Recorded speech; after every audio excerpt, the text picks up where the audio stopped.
Bueno, es verdaderamente un motivo de alegría poder ser parte de este Congreso de Estudiantes de Economía. Siempre he puesto muchas esperanzas en los jóvenes. Ese deseo de aprender, de ver alternativas para el país, de poder entender la economía de un modo amplio, pues es algo que no se puede desperdiciar. Muchas veces uno ya en la vida adulta, metido en tal o cual trabajo específico, con las exigencias propias de la vida adulta, a veces termina perdiendo esa amplitud de perspectiva. Y en realidad, pues hay que aprender constantemente de los jóvenes, más bien que siempre tienen ese sueño de mejorar las cosas, de cambiar el mundo, de aprender más. A veces uno se queda sentado dentro de sus condicionamientos, dentro de lo que sabe, dentro de sus cargos, dentro de su trabajo concreto, y no va a ese tipo de anhelos que son tan fundamentales, ¿no? Entonces, ser parte del Congreso de Estudiantes de Economía, de los que serán los futuros economistas que van a ayudar a construir el futuro de este país, es para mí un motivo, como digo, de alegría, y lo veo como una gran oportunidad de contribuir, porque contribuyendo a la formación de ustedes, contribuyo sobre aquellos que van a actuar en moldear cómo va a ser nuestro país. Bien, entonces voy a iniciar con mi exposición. De lo que voy a tratar es lo siguiente, el título de la ponencia: dar dinero sin condiciones a los pobres, el problema de los programas sociales. Es un dilema, ciertamente, esta cuestión de los programas sociales, la cuestión de la focalización. En estadística, por ejemplo, yo dicto el curso de estadística aplicada 1 en la Universidad de Lima, entre otros cursos, y una de las cosas que vemos en el tema de prueba de hipótesis son los errores posibles en una hipótesis. En un contraste de hipótesis hablamos del error tipo 1 y el error tipo 2, ¿ok? Y el error tipo 1 es rechazar una hipótesis que es verdadera. Y el error tipo 2 consiste en aceptar una hipótesis que es falsa. Y lo que le explico a mis alumnos es que en la asignación y focalización de programas sociales uno se enfrenta a este problema. Sí, se enfrenta a este problema porque tú tienes un dinero público que podrías entregar a ciertos sectores de la población, sea con condiciones o de forma irrestricta. Y precisamente sobre esas dos alternativas va a discutir esta ponencia. Pero entonces uno se plantea la hipótesis nula siguiente: tal sector de la población requiere de este dinero, ¿ok? O se puede plantear en términos también de individuos: tal individuo en concreto requiere de este dinero, o requiere de la ayuda de este programa social en términos alimentarios, educativos, de salud, etc. Esa es la hipótesis nula a contrastar. Entonces, el problema de focalización se da porque puedes cometer el error tipo 1, o sea, rechazar la hipótesis nula cuando es cierta. La hipótesis nula, recordemos, en este ejemplo, es que el individuo genuinamente requiere del programa social o requiere del dinero. Entonces, si tú rechazas la hipótesis nula, significa que no le vas a dar el programa social. Pero si la hipótesis nula es verdadera, significa que le estás negando el acceso a un programa social, a un dinero, a una ayuda, a una persona que genuinamente sí lo necesita. Pero tenemos también el otro riesgo. El error tipo 2 es aceptar la hipótesis nula o no rechazar la hipótesis nula cuando esta es falsa. Y en ese contexto, lo que nosotros tenemos es que si aceptamos la hipótesis nula de que alguien requiere un programa social, una ayuda del Estado, cuando no la requiere, entonces estamos focalizando mal el programa, estamos desperdiciando el dinero. Y es un problema. Entonces tenemos dos dilemas, o mejor dicho, un dilema en dos términos. Por una parte, la posibilidad de negarle la ayuda de un programa social a gente que sí lo necesita, y por otra parte, la posibilidad de darle ayuda en términos de un programa social a gente que no lo necesita. Entonces, ciertamente se plantean dilemas. Pero hay otro dilema también que se plantea y sobre el cual quiero incidir en esta ponencia, que es la cuestión de si damos las ayudas, en términos de programas sociales, de forma irrestricta, como dándoles paquetes de bienes, bolsas de arroz, fideos y cosas así, o dándoles directamente dinero, esa es una opción. O sea, la opción de dar de forma irrestricta dinero o bienes. Y la otra opción es dárselos, pero bajo ciertas condiciones. Entonces, en el debate académico y práctico sobre la cuestión de los programas sociales, a este respecto existen dos posturas, la de las transferencias incondicionadas y la de las transferencias condicionadas. Las incondicionadas son las que se dan, como el nombre indica, sin condición, o sea, te dan de frente el dinero o te dan de frente una cantidad de bienes, una canasta de bienes. De otro lado, las transferencias condicionadas son aquellas que se dan, pero bajo cierta condición. Por ejemplo, se le dará a esta familia un monto de tantos soles o tantos dólares al mes, sujeto a que lleven a sus hijos a vacunar, sujeto a que los hijos asistan a la escuela, sujeto a que se acredite que están llevando los padres de familia tales cursos sobre la crianza y salud de los hijos, etc. Uno puede poner determinadas condiciones. Y el debate se da por cuanto, claro, hay autores que sostienen que lo más práctico, lo más razonable y lo más efectivo sería darle el dinero de frente a los pobres sin ninguna restricción. Simplemente darles el dinero y ya, y que los pobres, como agentes racionales, sabrán cómo utilizar el dinero del mejor modo. Y por lo tanto, el hecho de que el Estado se ponga a poner condiciones y monitorear y todo eso sería un desperdicio de recursos. Porque claro, si el Estado quiere poner condiciones y verificarlas y hacerlas funcionar, eso cuesta. Cuesta tiempo, cuesta trabajo, cuesta esfuerzo. Cuesta dinero también, cuesta bastante dinero. Entonces, claro, hay algunos que plantean que simplemente deberíamos quedarnos con transferencias sin condiciones porque eso es lo más práctico y como decía, de acuerdo a esa postura, los pobres simplemente como agentes racionales utilizarían el dinero del mejor modo y ya está. Es decir, quienes mejor sabrían ayudarse a sí mismos son los pobres y basta dejarlos a su libre albedrío con ese dinero. Esa es la postura de quienes defienden que las transferencias deberían ser únicamente incondicionadas. ¿Ok? Entonces, a lo largo de esta exposición vamos a ver algunos argumentos de quienes sostienen tal postura. En particular, lo que voy a construir es un caso a favor de las transferencias condicionadas. Significa que los programas sociales, en principio, en general, aunque no como regla absoluta, pero sí como regla general, deberían procurar poner ciertas condiciones para la asignación de dinero o bienes a ciertos sectores vulnerables de la población. La forma en que voy a construir mi caso a favor de las transferencias condicionadas va a ser la siguiente.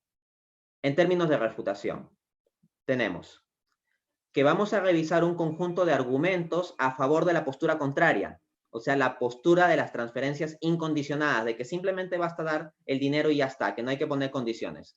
Vamos a ver un conjunto de argumentos a favor de esa postura y yo voy a defender la postura a favor de las transferencias condicionadas, refutando los argumentos de la postura de simplemente dar el dinero a los pobres.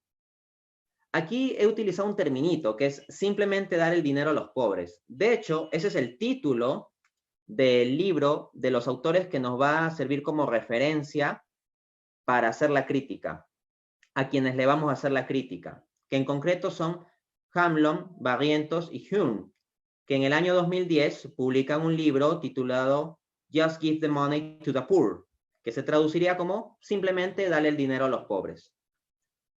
Como ya he dejado entrever, la tesis central de estos autores es que basta dar el dinero a la gente y la gente se acomoda lo mejor posible. Vamos pues a sus argumentos y a las observaciones críticas de mi parte sobre los mismos.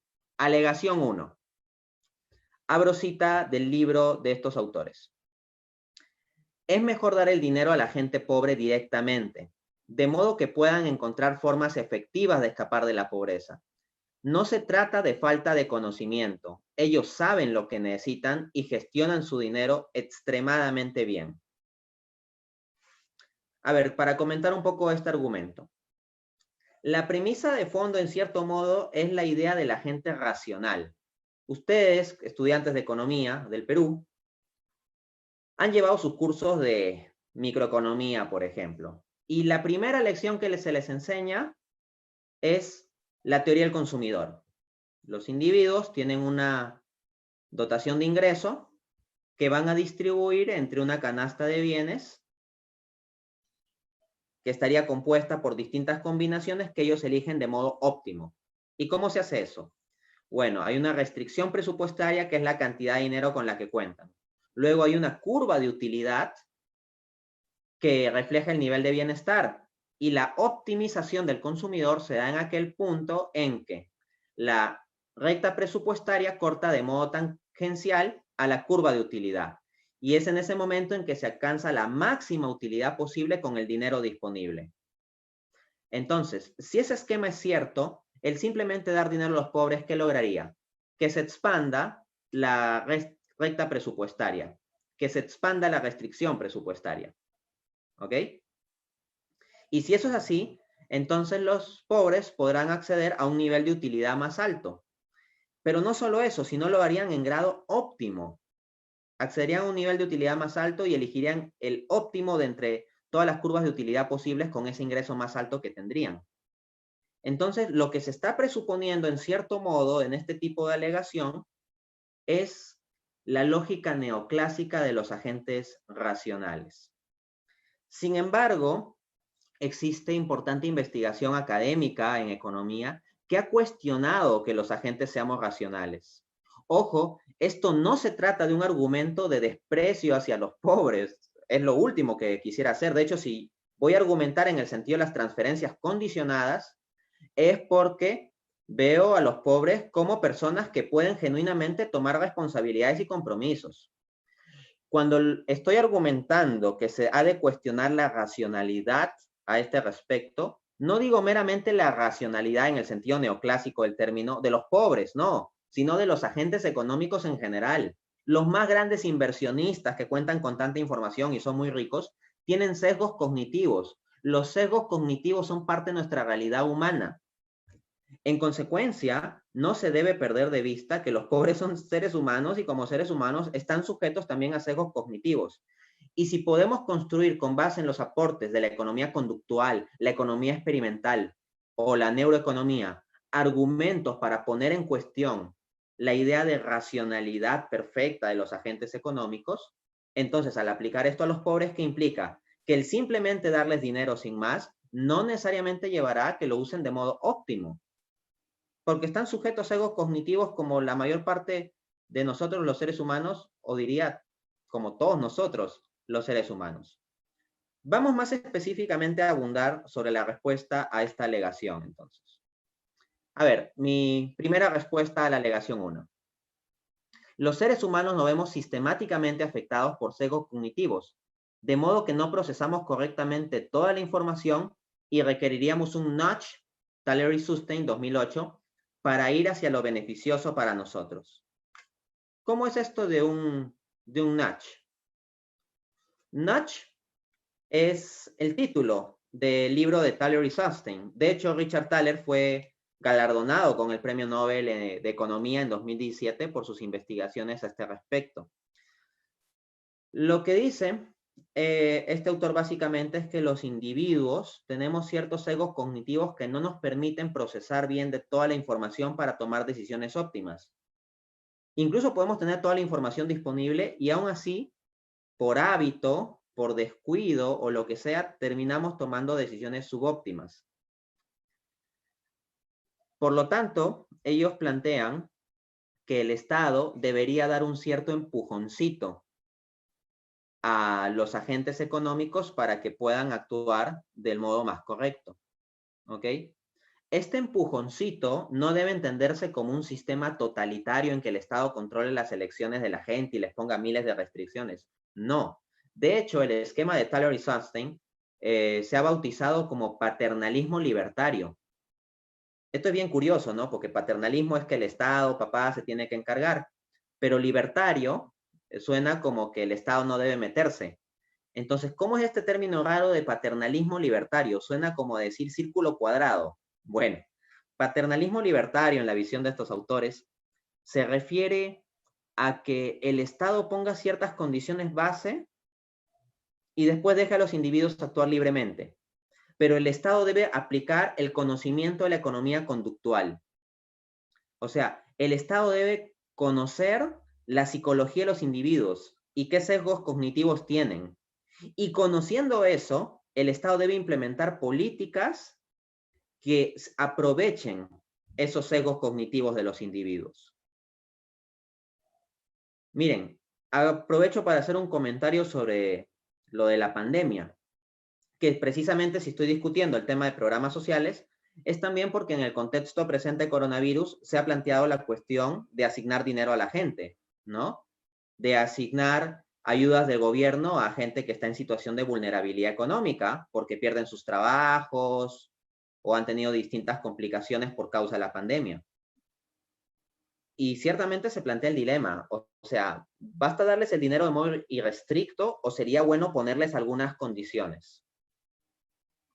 Y el Estado creo que ha tenido una gestión sobre la pandemia que ha tenido un hueco muy grande, que nuestro Estado peruano parece haberse olvidado de todos los aportes de la economía conductual o los tecnócratas que han estado metidos en el Estado peruano formulando las políticas, no conocen los aportes de la economía conductual para la formulación de políticas públicas. ¿Por qué lo digo? Supongamos que los tecnócratas del Estado asumen el esquema de la economía neoclásica de agentes racionales. Entonces, si tú le dices a la gente que no salga de casa, que no se contagie, que respete cierto toque de queda, que tal día salen los hombres y tal día salen las mujeres para minimizar los contagios, lo que tú esperas es que la gente, siendo racional, procese bien esa información y actúe en consecuencia para evitar contagiarse, ¿no? Entonces, por ejemplo, se quería evitar las aglomeraciones diciendo tal día salen los hombres y tal día salen las mujeres. Y la racionalidad detrás de eso es reducir, como digo, los contagios. Y si los agentes son racionales, entonces la gente no va a salir, pues. Los hombres saldrán solo el día que les toca, pero intentarán no salir esos días tampoco, a sí mismo. ¿Por qué? Porque si no quieren contagiarse, saldrán lo mínimo posible. Entonces, si soy hombre, por ejemplo, y me toca el lunes, miércoles y viernes salir, entonces yo elegiré solo uno de esos días para salir y los demás días me quedo en casa porque los días lunes, miércoles y viernes son los días en que me está permitido, pero yo no estoy obligado a salir tampoco. Y si quiero cuidarme del coronavirus, salgo lo mínimo o salgo una vez cada 2 semanas. Eso es lo que pensaría un individuo racional. O sea, puedo salir lunes, miércoles o viernes, pero elijo salir solo uno de esos días para hacer compras y ya está. Pero ¿qué es lo que se dio en la práctica? Que la gente terminó interpretando eso como una especie de permiso. Entonces, me toca salir el lunes, me toca salir el miércoles y me toca salir el viernes. Y vieron como una especie de carta libre. O al mismo tiempo, sucedía que pues muchas veces son las mujeres las que se encargan de las compras, las amas de casa. En nuestra sociedad peruana, sociológicamente hablando, eso es lo que se observa. ¿Y qué sucedía? Que los días en que era permitido salir a las mujeres, había más aglomeración en los mercados. Y se terminaba transmitiendo más y esa política fracasó. ¿Y por qué fracasó? Porque faltó investigar los hábitos de los individuos, sus condicionamientos, sus costumbres, sus sesgos cognitivos. Recuerdo en varias ocasiones al presidente diciendo que habían implementado tales y tales medidas, y todas las medidas que decía, pues sonaban bastante razonables en principio, pero no funcionaban. ¿Y qué decía el presidente? Respeten, por favor, respeten las medidas, insto a la población a que respete las medidas. Y es como que la población escucha al presidente, nos está diciendo que respetemos, y si no respetamos, dice que es peor para nosotros porque nos contagiamos. Entonces vamos a respetar las medidas. No, la población en general no piensa así. Habrá unos pocos individuos más o menos razonables que pensaron así, pero gran parte de la población salió irresponsablemente. Y el gobierno, en lugar de entender eso y en lugar de tomar medidas para evitar esa irresponsabilidad, simplemente seguía llamando, por favor, sean responsables, no salgan y todo eso. Entonces, probablemente si se hubiera puesto ciertos empujoncitos y ciertas restricciones y ciertos condicionamientos a la entrega de dinero, en términos, por ejemplo, de no salir o salir solo determinados días, cumplir restricciones más estrictas, podría haberse salvado vidas, ¿ok? Pero se olvidó que los seres humanos no somos racionales y se nos formularon políticas a los habitantes peruanos como si fuéramos racionales en el sentido neoclásico. Eso fue un error. Bueno, vamos a una segunda respuesta.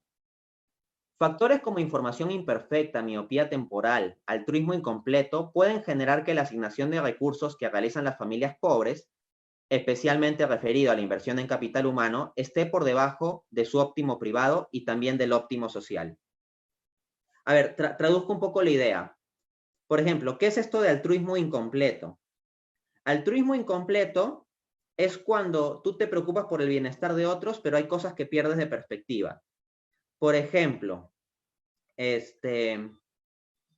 yo tengo mi hijita y bueno, está chiquita, ¿no? Después crecerá más. Supongamos cuando yo pueda salir con ella y se le antojan dulces y le compro. Y en otra ocasión se le antoja dulces. Y el mismo día en la noche más dulces. Y el día siguiente se le antoja dulces. Entonces yo, altruista, que pues quiero que mi hijita esté contenta, le compro. Pero ¿cómo podría ser esto un altruismo incompleto? ¿Qué pasa si haciendo eso yo le genero un problema de obesidad? Pues al final le voy a terminar haciendo daño. ¿Qué pasa si le genero un problema de salud serio? Eso es altruismo incompleto. Que eres altruista, pero te fijas solo en el corto plazo y no en los efectos de largo plazo. Otra posibilidad es descuidar a ciertos miembros de la familia. Por ejemplo, en el caso de China, cuando se implementó la política de un solo hijo, se dio un sesgo en la ejecución de abortos. ¿Ya? Esto es un ejemplo duro, pero creo que ilustra muy bien la cuestión del altruismo incompleto que termina deviniendo en ciertas crueldades en ocasiones. Miren, el aborto terminó afectando seriamente a las mujeres que estaban en el vientre de sus madres. ¿Por qué? Porque por la política china de un solo hijo, se decía, bueno, podemos tener un solo hijo. Queremos tener un hijo hombre porque un hijo hombre es más rentable, porque si es hija mujer, más que nada se va con el esposo y se va a cuidar a la familia y el esposo. Entonces, mejor tener hijo hombre que tener una hija mujer que después la perdamos en términos económicos. Y desde esa perspectiva, cuando las mujeres chinas salían embarazadas y eventualmente veían que estaba embarazada de mujer y no de hombre, muchas veces abortaban a las mujeres con tal de que les salga un hombre, por la política de un solo hijo. Entonces ahí tienes un sistema de aborto afectando fundamentalmente a las mujeres. ¿Y por qué pongo este ejemplo? Por el tema del altruismo incompleto, lo que se ha encontrado en estudios académicos es que muchas veces en países pobres, como los de América Latina, los padres de familia se plantean la cuestión siguiente. Tenemos poco presupuesto. ¿A quién enviamos al colegio? ¿Al hombrecito o a la mujercita? Y en zonas rurales a veces envían solo al hombre al colegio y la niña se queda sin estudiar. Entonces, si tú simplemente das el dinero a los pobres, con los sesgos cognitivos que ellos tienen en ciertas zonas rurales de ciertos países, puede suceder que no estén enviando a las mujeres para que se eduquen. O ponen, no, es que mejor que se alimente el niño porque el niño tiene que estar más fuerte, porque es hombre. Muchas veces en estas discusiones sobre la perspectiva de género y todo eso, se discuten más asuntos periféricos en lugar de discutir estos asuntos fundamentales de la educación a las niñas, el maltrato a la mujer andina o cosas de ese estilo, cuando la política social debería estar enfocada en esto. Entonces, miren, en muchos países de África, Asia del Sur, Medio Oriente y América Latina, si tú simplemente le das el dinero a los pobres, muchas veces se va a enfocar esto más en los hijos hombres que en las hijas mujeres. Y eso es un altruismo incompleto, porque la generosidad no llega a las hijas mujeres. Otra cosa es la miopía temporal. A veces el pobre puede gastar cosas solo de corto plazo y no hace planificación de largo plazo. Entonces, invierte en comprarse un televisor. Si tú le das el dinero, invierte en comprarse un televisor, pero no invierte en más educación para el hijo. Y probablemente ese hijo, con mejor educación, luego pueda acceder a un mejor trabajo, con mejores salarios, y podría comprar televisor, refrigeradora, microondas y muchos electrodomésticos. Pero tú al comienzo no quisiste invertir en la educación del niño, sino lo mejor era comprarnos un televisor. Entonces, ahí ven los temas de miopía temporal, ¿no? Todos los seres humanos estamos sujetos a eso. Bueno, vamos a ver otra línea de respuesta, ¿no? Que a este respecto cabe aclarar que no se está conceptuando a los pobres como meros incapaces, ¿no? Todas las personas tenemos sesgos cognitivos, por si acaso, como ya apuntado. Los pobres son personas con capacidad de agencia, pero ciertamente tienen limitaciones, como todos nosotros los seres humanos. Entonces, con los pobres conviene establecer compromisos en términos de contratos con corresponsabilidades. O sea, no es simplemente que el Estado debe ver a los pobres como una especie de seres inertes a los que hay que organizar y darles dinero y ya. No. Cuando se habla de un esquema de corresponsabilidades, significa que el Estado dice, bueno, miren, familias, entendemos que ustedes tienen una situación de bajo recurso, de vulnerabilidad, les vamos a ayudar de este modo, pero al mismo tiempo vamos a requerir que ustedes cumplan estas condiciones. ¿Les parece? Entonces, mira, ahí se está tratando al pobre como un adulto capaz de tomar responsabilidad. Cuando se le pone condiciones a las transferencias o a los programas sociales, se está reconociendo la dignidad de la persona pobre. Ya el Estado no actúa como una niñera, sino como un socio, tal como apuntan Fisben y Shadi, que son unos autores que se han centrado en defender precisamente las transferencias condicionadas. ¿Ok? Vamos a una segunda alegación que dan los partidarios de transferencias simplemente incondicionadas. Vuelvo a tomar cita del libro de Hamlon, Barrientos y Hulme. Abro cita. Evidencia de muchos estudios muestra que la gente sin dinero quiere enviar a sus hijos a la escuela y que la mayor restricción es la falta de recursos. Las transferencias de efectivo incrementan sustancialmente la asistencia a la escuela. Hace unos momentos yo hablaba de este problema, ¿no? De la asistencia a la escuela. Y estos autores lo que están diciendo es, oye, mira, pero no te preocupes tanto con poner condiciones porque basta que tú le des el dinero a los pobres y como los papás quieren enviar a sus hijos a la escuela, los enviarán a la escuela y problema resuelto con transferencias incondicionadas. Vamos a responder a tal alegación, ¿ok? Ciertamente, estos autores tienen razón en que el dar más dinero a los pobres incrementará la asistencia de niños a la escuela. Eso no lo niego. La pregunta verdadera no es si lo incrementa, eso es obvio. La cuestión real es si lo incrementa en la medida suficiente. Entonces, como se está apuntando aquí, no se trata meramente si las transferencias incrementan el uso de los servicios educativos, sino de si lo hacen suficientemente. Porque resulta que los individuos pueden tener una tasa esperada de retorno que sea menor a la real. Eso puede suceder. Por ejemplo, hay padres de familia pobres que tienen mucha conciencia de la importancia del estudio para salir adelante laboralmente en la sociedad actual. Pero también hay padres de familia que no tienen una conciencia tan clara al respecto. Hay padres de familia que no tienen una conciencia tan clara sobre qué tipo de estudios son más rentables o qué nivel de estudios son más rentables o cuestiones similares. Y hay que fijarse también en el tema de con qué calidad se usa el servicio educativo. No basta con que el niño asista a la escuela, sino hay que ver que tenga buenos resultados académicos. En los esquemas de transferencias condicionadas, se puede hacer eso. Se puede dar transferencia a las familias con la condición de que envíen a los niños al colegio, pero no solo que los envíen, sino que se puede solicitar que se dé un reporte de sus resultados académicos y que se esté monitoreando ese aspecto. Y si se ve que los resultados académicos son malos, se condiciona la transferencia a que los padres den evidencia de que están ayudando a los hijos más con sus estudios.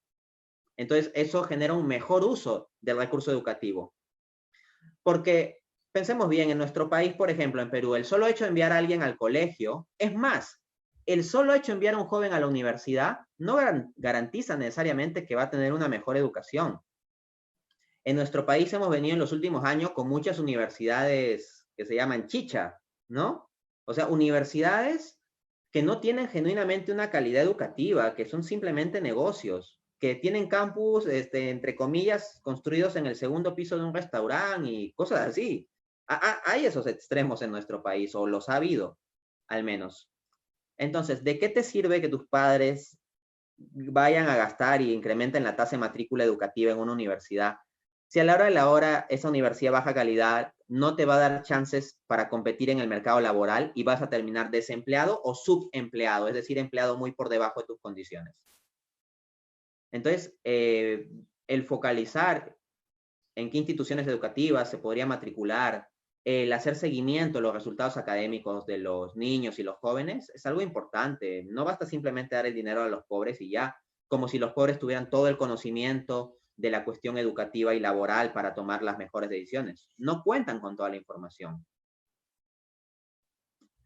Esto ha sido demostrado por Jensen para República Dominicana y por Atanasio y Kaufman para el caso de México. ¿Ya? ¿Cómo es esto? ¿Qué es lo que ha sido demostrado? Que los padres de familia no necesariamente son conscientes de cuán rentable es la inversión en educación. Se manda a los hijos al colegio a veces, pero no basta con eso. Mira, hoy en día un montón de gente va al colegio. ¿Qué es lo que se necesita? Lo que se necesita es de comprar libros, de tener acceso a Internet, de que el Internet se use para actividades educativas, de que los padres ayuden a los hijos a estudiar. De esas cosas se requiere. Pero si los padres no tienen una conciencia lo suficientemente clara sobre lo rentable que es la educación a futuro y solo se fijan en el corto plazo, de bueno, ya cumplí con enviarlo y listo, no se va a generar el nivel óptimo de bienestar a nivel intertemporal. Esos son los problemas de miopía temporal. ¿Ok? Bueno, dice, se plantea el problema del principal y el agente, ¿no? A este respecto. Incluso si los padres tuvieran una correcta expectativa sobre los retornos futuros de la educación, podrían descontar en el futuro menos de lo que sería óptimo desde el punto de vista de sus hijos, si ven más necesidad, por ejemplo, de que estos trabajen en el presente. O sea, puede ser que el padre, como digo, entienda que más educación implica más rentabilidad en el futuro, pero al mismo tiempo consideren que, bueno, pero también es más rentable que trabaje ahora y mejor que trabaje. Y muchas veces eso puede ser lo que se haga. Y a corto plazo, que el niño trabaje, que el adolescente trabaje y traiga ingresos a la casa, puede ser para la familia lo mejor a corto plazo. Pero el Estado no se tiene que fijar en un asunto cortoplacista, sino un asunto de ver de mediano y largo plazo, de construir mayores niveles de productividad, de bienestar y todo ello. Y esto, pues, se construye fundamentalmente con educación, ¿no?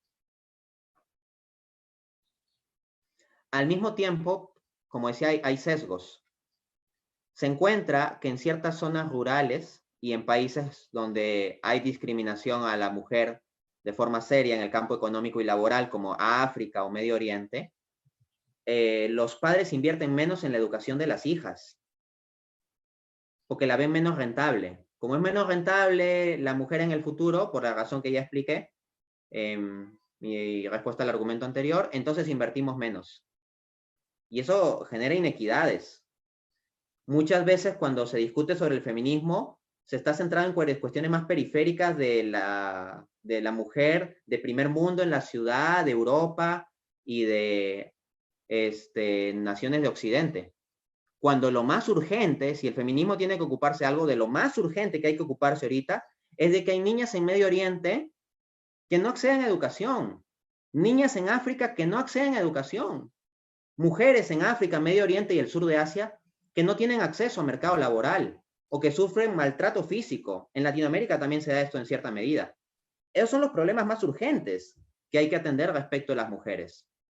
Ya luego se puede discutir sobre otro tipo de problemas si se quiere, pero estos asuntos que estoy mencionando sí son fundamentales, ¿no? Bueno, otra línea de respuesta. Incluso si los niveles de inversión en educación de los hijos fuesen privadamente óptimos, todavía podrían ser socialmente subóptimos. ¿Cómo es esto? La familia hace lo que le conviene. Invierten en la educación de los hijos en función de que les pueda reportar más ingresos o más bienestar a esa familia.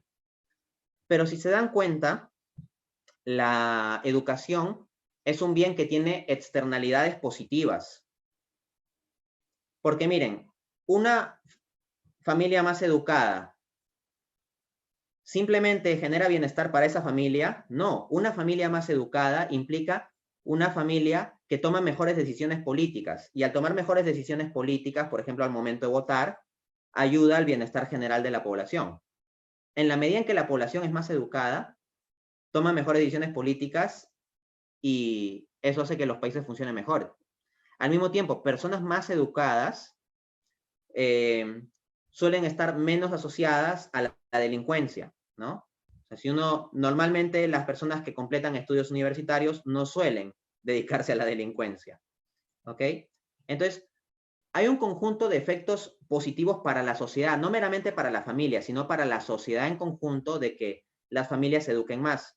Pero las familias se van a fijar solo en su propio bienestar. Entonces es bueno que el Estado impulse un poco más la educación, o sea que haya niveles de educación mayores a los que meramente elegirían las familias si las dejas libres, para propiciar más esas externalidades positivas. Porque si ustedes recuerdan su teoría microeconómica, cuando hay una externalidad positiva, sucede que si no hay intervención del Estado, la solución de mercado será subóptima, porque el bien en cuestión se producirá en una cantidad menor a la que sería el óptimo social. Vamos a ver la tercera alegación de estos autores. El compromiso de la Declaración Universal de los Derechos Humanos con un adecuado nivel de vida es incondicional. No excluye a los pobres no merecedores o a los malos padres, dicen estos autores, Hamlin, Barrientos y Hume. O sea, lo que ellos quieren dar a entender con esto es que si ponemos un esquema de transferencias condicionadas, podríamos estarle negando la asignación de fondos a familias en las que los padres de familia son irresponsables y entonces se ven afectados los hijos porque ya los hijos no podrían ir al colegio, porque les estamos negando los fondos a esas familias. En el fondo, es como esa la acusación de estos autores frente a los que defendemos transferencias condicionadas, de que si distinguimos a los pobres entre dos categorías, los pobres responsables a los que sí le damos los fondos y los pobres irresponsables a los que no les damos los fondos, podríamos terminar afectando a los hijos de malos padres.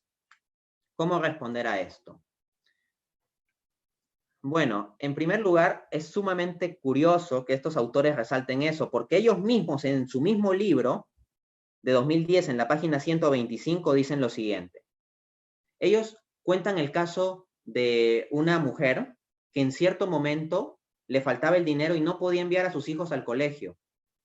Y frente a esa situación ellos dicen lo siguiente, abro cita, quería enviar a sus hijos a la escuela, pero debería haber sido obligada a ello.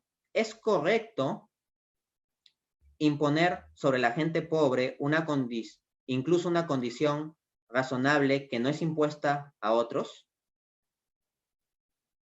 Me parece esto muy curioso, porque ellos por un lado resaltan la Convención Internacional de los Derechos Humanos, de que todos tienen derecho a la educación, y de que todos los niños deben tener educación independientemente de si sus padres son responsables o irresponsables.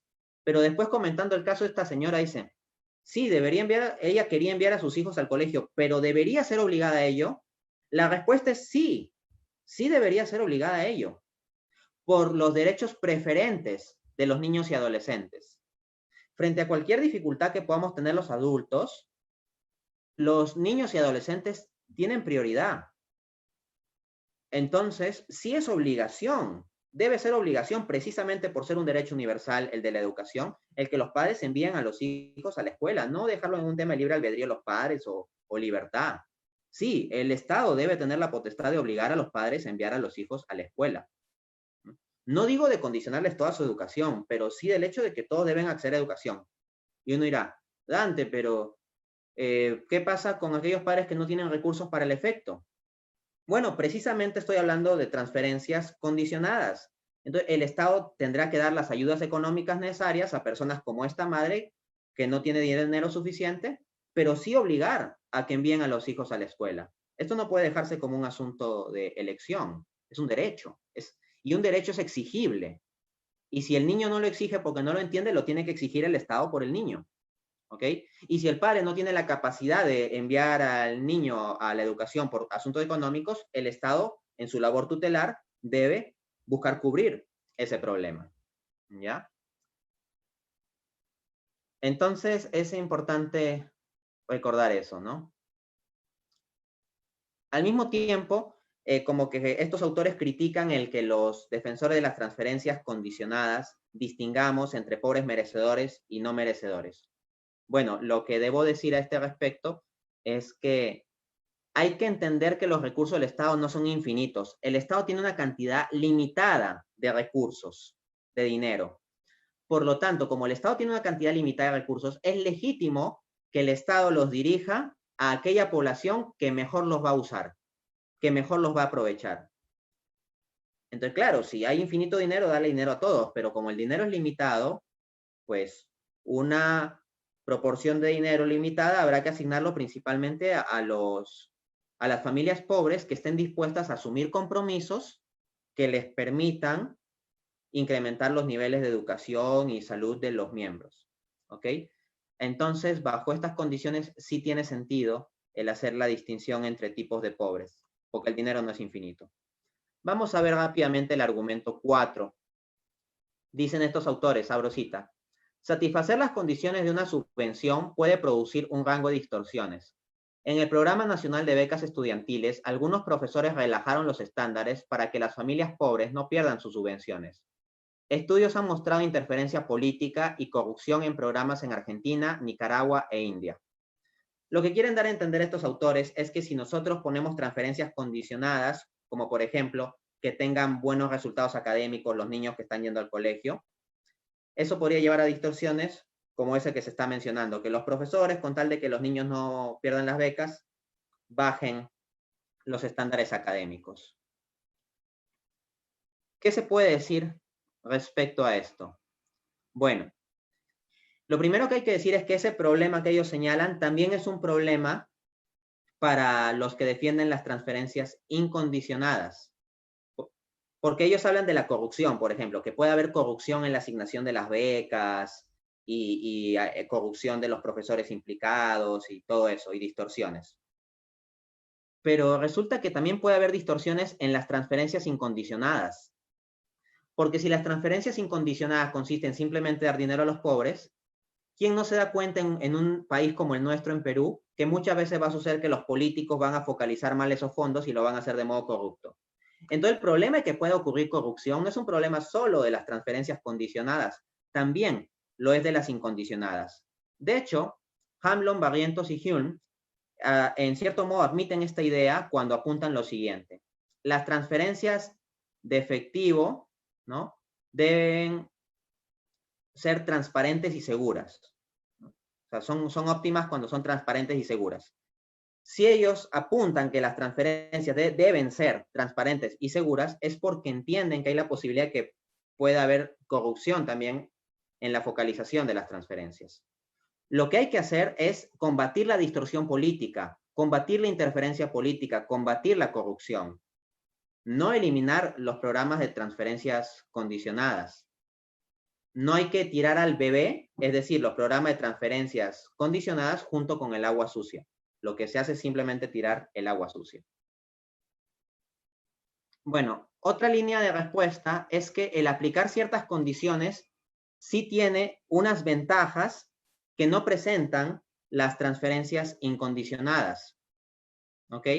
Fitbestein y Shadi, en su documento de 2009, hablan a este respecto y explican que una transferencia condicionada ayuda a acercar el nivel de inversión hacia el óptimo, ¿ok?, por medio de reducir el costo de oportunidad de estudiar.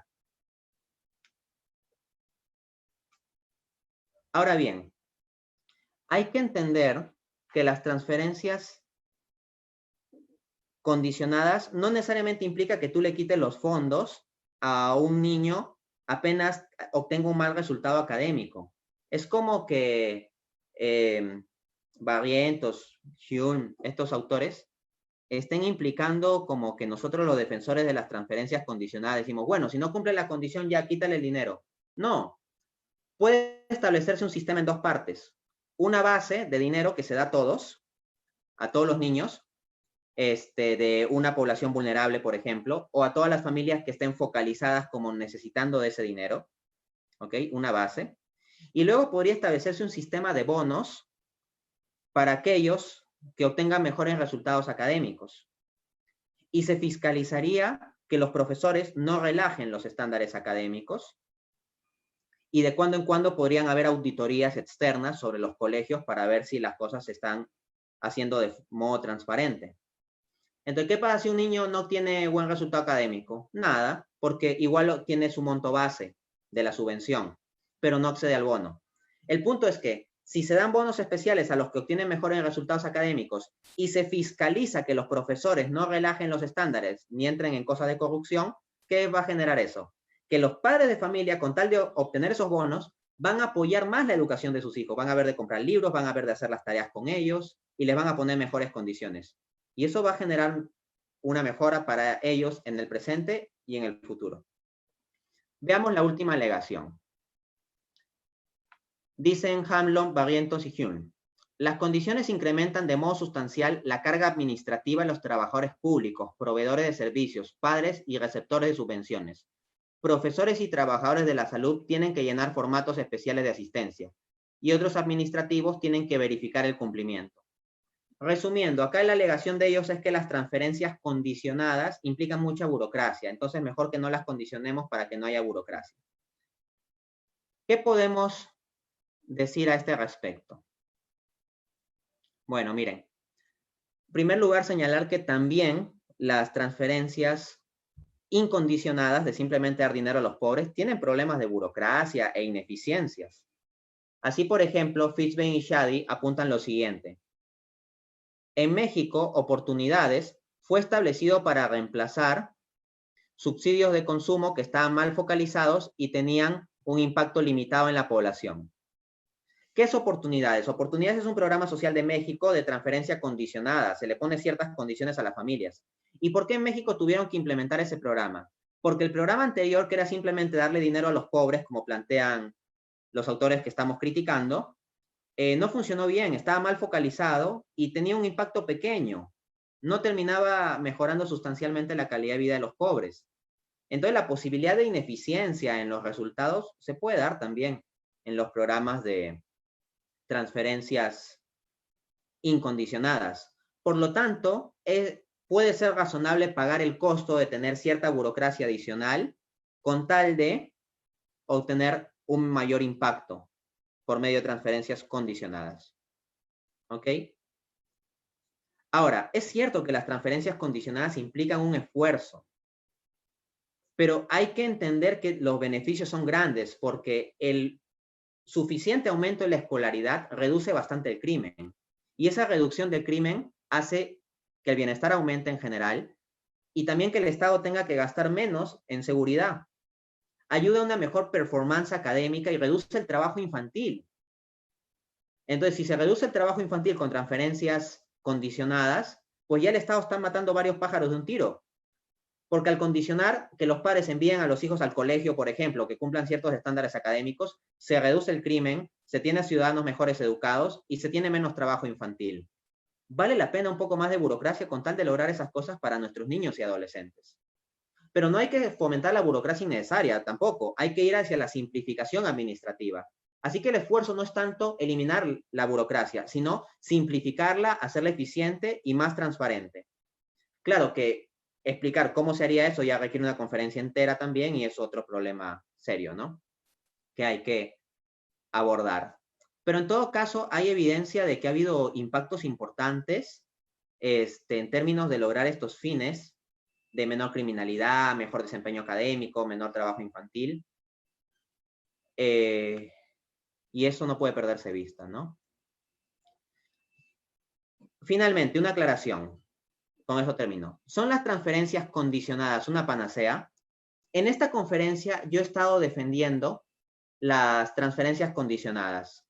Sin embargo, debo conceder a los autores que he estado criticando lo que dicen en la cita siguiente. Hanlon, Barrientos y Hulme, 2010, página 137. Cada país debe analizar las cuestiones políticas y administrativas implicadas y realizar su propia elección sobre si imponer condiciones fuertes, condiciones suaves o ninguna condición. Estos autores en su libro se enfocan en defender que no se pongan condiciones, pero de todas maneras, al final terminan apuntando de que esto es un asunto práctico, en que en algunos casos podría convenir poner condiciones fuertes, o en otros casos condiciones suaves. Estoy de acuerdo con estos autores en ese punto. Habrá algunos países o algunas poblaciones o algunas circunstancias donde no convendrá poner ninguna condición, ninguna. Habrá otras en que habrá que poner condiciones suaves y otras en que hay que poner condiciones fuertes. Pero en principio me parece que es mejor poner ciertas condiciones.